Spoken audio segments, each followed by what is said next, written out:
Hello, everyone. Hope you're staying well. Today, we're going to be talking about staying sane with your family. A lot of us are stuck at home and living with people, whether that be family, roommates, friends.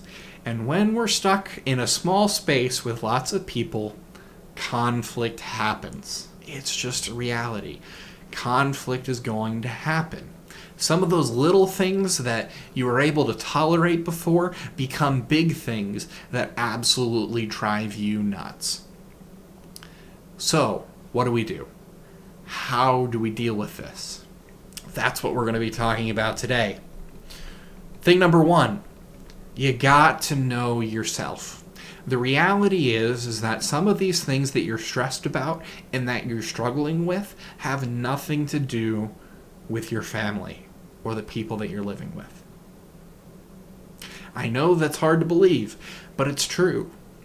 In these times when we're so stressed and we're so overwhelmed by things, it's very easy for us to take our emotions out on the people that we're living with. The first thing that you've got to do is assess yourself. Are these real issues that are in the relationship? Or are they things that I'm stressed out about that I'm letting out at these people? Be careful. If you're trying to figure out what's stressing you out and you're feeling overwhelmed, talk to somebody, please. Reach out to a counselor, reach out to a coach. If you want to chat with me, go to mudgementalhealth.com and schedule an appointment. Free 30-minute session. I'd love to hear from you, and I'd love to get to know you.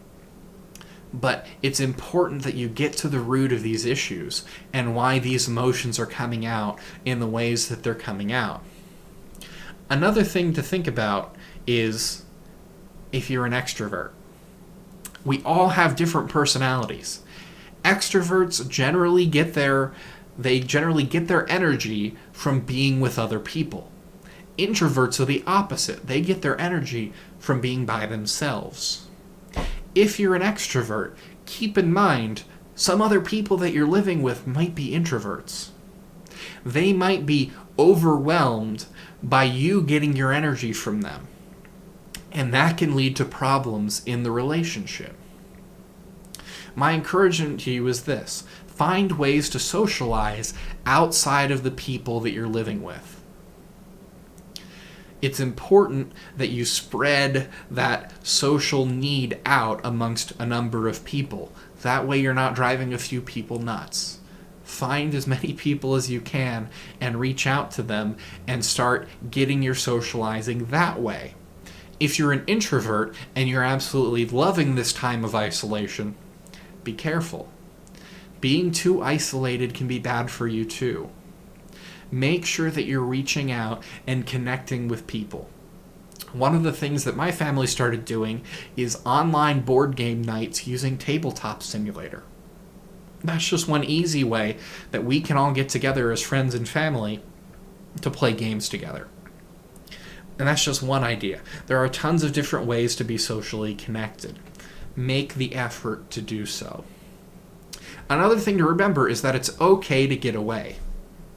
First of all, stay safe. Make sure that you're following all the medical advice that's out there. But it's okay to want to get out of the house and to go take time for yourself and your own mental well-being. It's important to do that.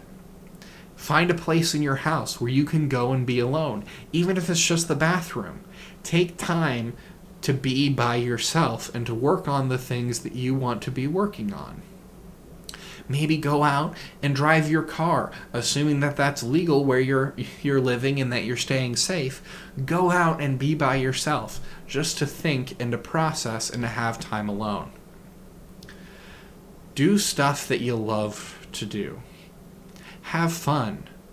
That's one of the most difficult things. Sometimes we can get into these routines and they feel incredibly boring and it feels like there's nothing new. Go and try something to have fun. One of the things that I started doing is woodworking. It's not something that I'm particularly good at. It's something that I'm definitely learning a lot about.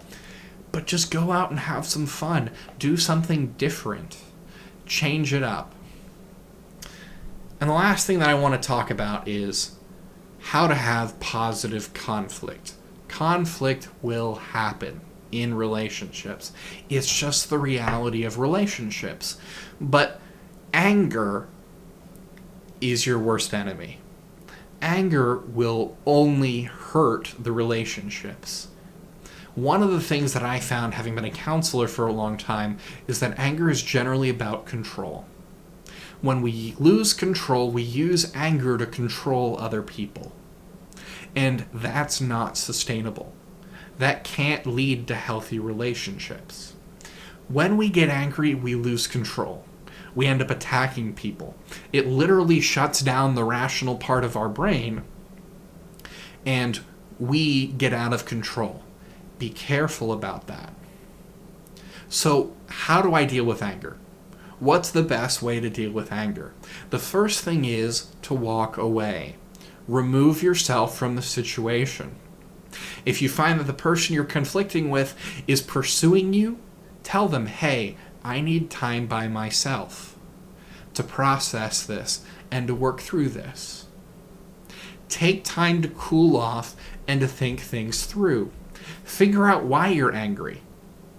It might have nothing to do with the other person. If it does have to do with the other person, then that's a conflict that needs to happen. My encouragement to you is start having conflict about the small things so that they don't grow into big things. A lot of us get into arguments or get mad or explode over things that have been building up for a long time. It's much easier to deal with the small conflicts than it is to deal with an explosive argument.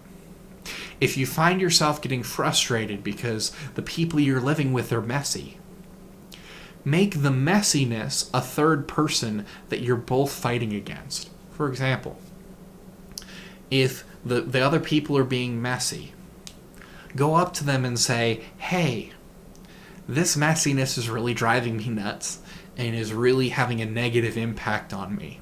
What are some things that we can do to help reduce the mess? Notice it's us versus the mess, not me versus you. You don't want to go into conflict being against a person. In those sorts of conflicts, nobody wins. It's us versus the problem. The other thing is, don't make it personal.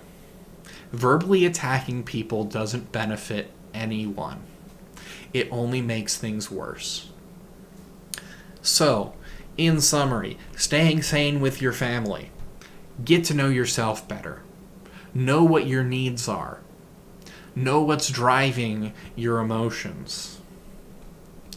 Remember, it's okay to get away and to go off by yourself, provided that you're keeping yourself safe and following all appropriate medical advice. The last thing is, make sure that when you're having conflict, it's positive conflict.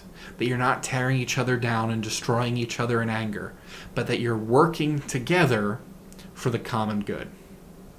If you have any other ideas on how to stay sane while being stuck with a bunch of people, leave them in the comments. If you have any ideas for future videos, please throw them down there too. If you are looking for somebody to chat with because you're going nuts, it's okay. That's what I'm here for. Feel free to schedule an appointment with me at mudgementalhealth.com.